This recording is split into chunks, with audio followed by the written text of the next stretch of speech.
Money management itu berkaitan dengan seberapa besar sih modal yang kita alokasikan untuk setiap kali kita trading.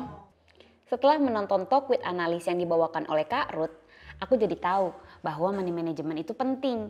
Jadi, aku harus bisa mengatur keuanganku dengan bijak.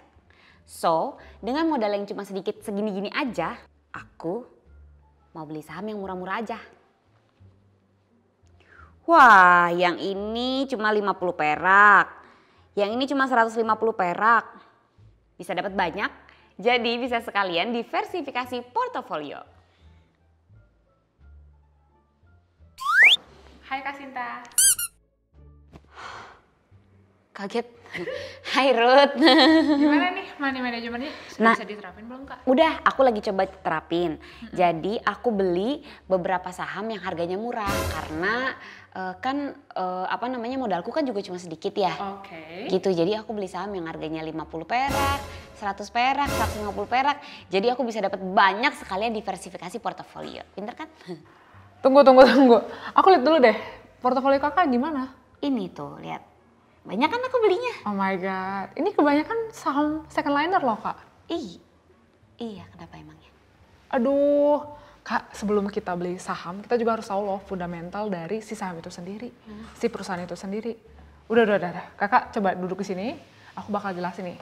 Fokus ya, fokus. Oke? Teman-teman di rumah juga jangan lupa fokus. Saya akan jelaskan tentang cara memilih saham dengan benar. Oke guys, analisis fundamental itu penting banget agar kita nggak kayak Kak Sinta tadi, ngoleksi banyak saham yang lagi murah dan kayaknya cocok-cocok aja nih. Jadi analisis fundamental itu bisa bantu kita untuk memfilter saham-saham yang akan kita beli. Analisis fundamental itu sendiri adalah analisis di mana kita menilai suatu perusahaan dengan melihat kinerja perusahaan, dengan melihat analisis industri di mana perusahaan itu ada, atau proses bisnis perusahaan itu sebenarnya berputar atau berkutat tentang apa sih. Lalu yang ketiga, kita juga bisa menganalisis tentang makro dan mikronya. Nah, analisis perusahaan sendiri bisa kita breakdown lagi nih, menjadi analisis kinerja perusahaan itu sendiri, di mana kita bisa melihat dari laporan keuangannya, dari kinerja keuangan perusahaan tersebut.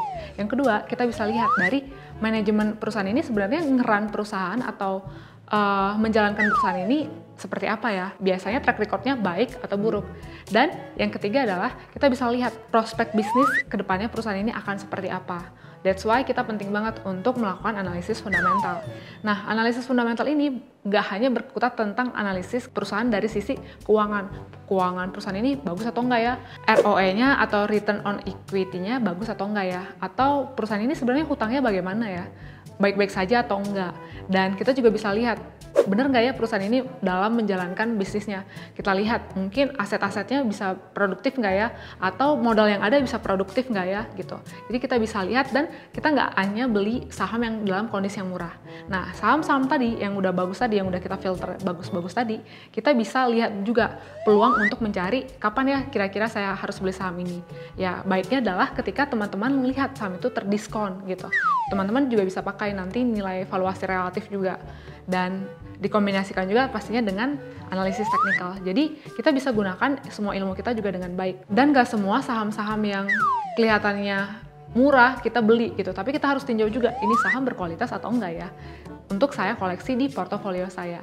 Lalu teman-teman bisa adjust ke money management teman-teman ketika akan mengkoleksi saham tersebut.